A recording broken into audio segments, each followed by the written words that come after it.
Alors, comment créer et bien formuler sa vision? Tu es ici dans la première partie de la mini-formation L'accomplisseur d'objectifs sur mon groupe de formation TEP sur Discord. Donc, ce salon ici va nous aider à utiliser Vision et But, c'est un autre salon sur Discord. C'est une étape très importante de notre développement personnel. Alors, ce qui est important, nous allons commencer par la loi du développement.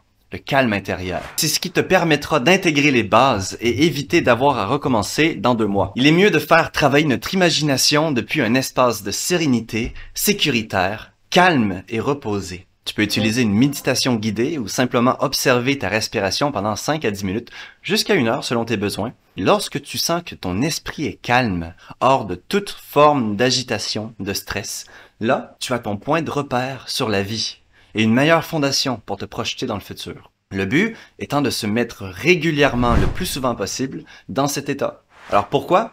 Car tu pourras profondément ancrer cet état en toi comme étant la norme. Une personne calme et timide va immédiatement se rendre compte qu'il vit de la colère, parce que l'état de colère est un état intrus, c'est un état qu'il n'est pas habitué de vivre.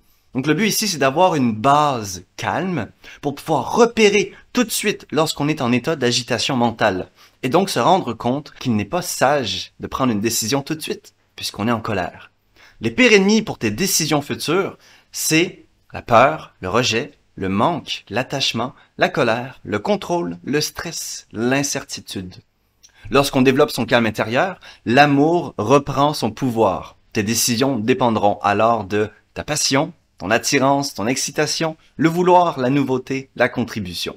Alors, petit rappel, les émotions négatives ne doivent pas définir nos choix, mais elles peuvent nourrir notre développement. La colère, le stress, le manque peuvent être retournés à notre propre avantage pour nourrir une énergie de développement et de progrès. À toi d'observer comment tu utilises tes forces et tes faiblesses. Première étape, rêver. Ça y est, t'es dans un état de silence intérieur? Super! Donc pour le temps que tu consacreras à cet exercice, permets-toi de rêver. Sans limite. Pourquoi ne pas le faire après tout? T'es le seul habitant de ta tête, il me semble. Alors ne t'inquiète pas, tu n'as rien à réaliser, rien à faire. Simplement imaginer. Juste rêver. Imagine-toi dans une autre dimension, sans règles, sans peur, sans contraintes, sans passé. Tu as le pouvoir d'imaginer tout un univers. Tu es Dieu dans ton esprit en quelque sorte. Dans ta tête, tu fixes tes propres règles. Alors maintenant, imagine-toi un idéal futur, avec le plus de détails possible. Tu peux écrire ta vision d'un monde idéal dans 10 ans, ou comment tu serais, l'environnement, ton activité principale, ton entourage, le lieu, tes revenus, tes relations, ton attitude, ton état d'esprit, ton niveau de compétence et de connaissance, avec le plus de détails possible, sans aucune limite. Il ne s'agit pas d'avoir un plan d'action immédiat, parce que c'est pour ça qu'il y a des gens qui n'osent pas rêver. C'est comme s'il fallait agir tout de suite. Tu sais, le cerveau fait pas vraiment la différence entre l'imaginaire et le réel, donc c'est comme s'il y a des gens qui s'empêchent de rêver, parce que ça pourrait rentrer en conflit avec des croyances ou avec leur vision du réel, alors qu'on peut tout à fait se permettre de rêver dans le monde de l'imaginaire sans impacter le monde présent. Du coup, il s'agit tout simplement de penser à ce que tu veux. Ce que tu veux. Uniquement ce que tu veux avoir, sans penser à tes parents, sans penser au jugement des autres ou à aucun autre code moral. C'est quoi de vivre une vie selon toi? Uniquement toi. Et n'oublie pas, il sera plus sain et facile d'accomplir un objectif depuis l'acceptation de soi que depuis un rejet de soi. Il sera plus facile d'accomplir un objectif depuis une acceptation de soi que depuis un rejet de soi. Donc ici, c'est l'idée d'accomplir des objectifs parce qu'on veut le faire et non pas parce qu'on n'aime pas notre vie présente. Donc c'est pas une fuite, mais plutôt juste une amélioration. Imagine-toi un monde où tout est possible. Ce sera ta vision, elle n'est pas définitive, il se peut très bien que tu le mettes à jour régulièrement aussi. Ensuite, une fois que c'est fait, note-la quelque part. Tu peux l'écrire sur une feuille, et si tu veux nous la partager et que je t'aide à la développer, tu peux aussi l'écrire dans un des salons du groupe VIP. Point clé à retenir. Développe un calme intérieur avant de te projeter trop loin. Et aussi, assure-toi que la vision soit basée sur ce que tu veux, au plus profond de toi, peu importe ce que ton mental va sortir comme excuse.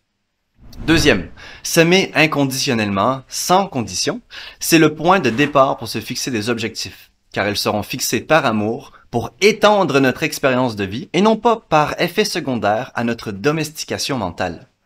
3. Ne laisse jamais les circonstances du présent déterminer ton idée du futur. Les circonstances présentes ne peuvent être perçues que par les sens, alors ignore toute information sensorielle lorsque tu construis un futur. Oublie ce que tu vois dans ton compte en banque, oublie comment tu te sens au travail, oublie ce vide ou cette pression que tu ressens tous les soirs et ne te concentre plus que sur une chose, Qu'est-ce que je veux? Il sera peut-être sage de suivre la formation sur les manipulateurs de l'esprit qui est accessible sur un salon du serveur pour avoir une bonne idée de l'influence du mental dans la perception du monde et de ce qui est possible. Arrives-tu réellement à voir les choses objectivement, sans l'influence des filtres de ton expérience personnelle?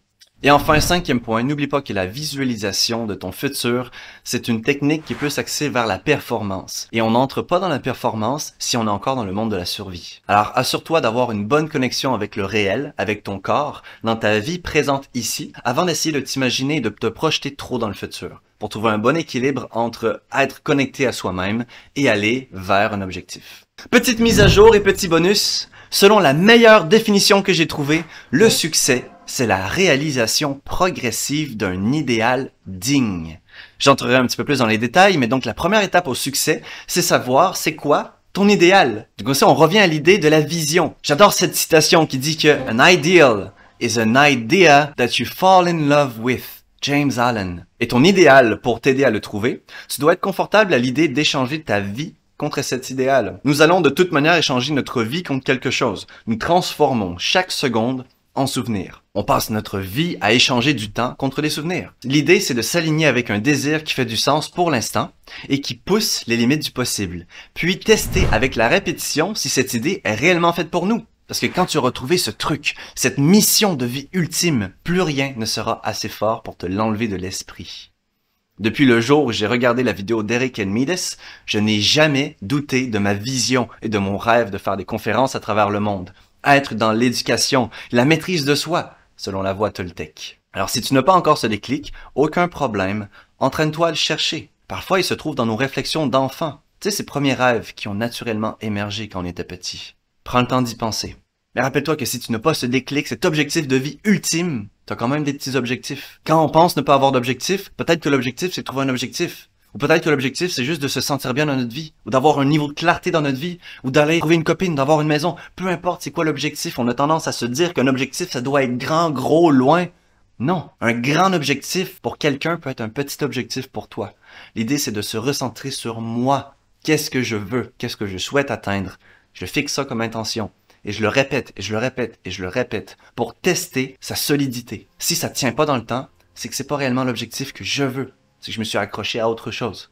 Alors l'idée ici, c'est d'aller trouver mon objectif. Le truc qui se réveille en moi, qui fait que, ok, je vais échanger ma vie contre ça. Et il n'y a plus rien au monde qui va me l'enlever de ma vision. Merci de m'avoir écouté et si tu veux aller plus loin, je t'encourage à rejoindre le groupe de formation. Le lien est dans la description.